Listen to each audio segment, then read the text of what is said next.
Il y a tellement de choses à dire. 6 générations, le précède.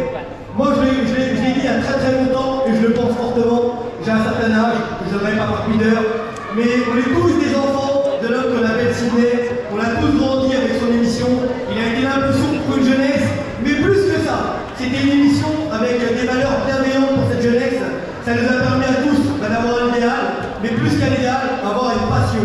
Une passion qui a été évidemment, ça s'est traité par la danse, le rap, le graffiti, le beatboxing, le MC, je veux dire, toutes les formes et tous les arts de la culture hip-hop. Et ça démarre avec ce monsieur, et ça va beaucoup plus loin que ça, parce que 6 générations plus tard, ça reste pour moi le coup de meurtre français, c'est-à-dire le Godfather, c'est-à-dire la personnalité la plus importante pour tous ceux qui étaient jeunes à cette époque-là. S'il y avait une personne à suivre, s'il y avait un émissaire, s'il y avait une personnalité qu'il fallait entendre, suivre, et une bonne référence pour la culture hip-hop, et même pour quelqu'un de mon âge, parce que j'ai 10 ans de moins que lui, je pense, et ben c'était cette personne-là, et je suis très fier d'être à ses côtés. Monsieur Sidney Lunet, un maximum de s'il vous plaît.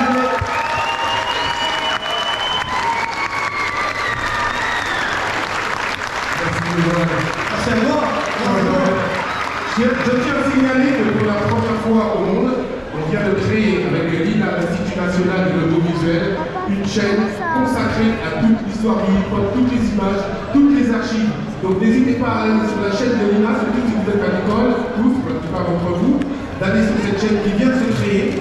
Donc j'ai fait les premiers interviews et prémices, et puis avec toute l'année, on verra Yoval aussi certainement. D'abord, on verra tous ceux qui ont préparé cette culture jusqu'à aujourd'hui. Merci Yoval.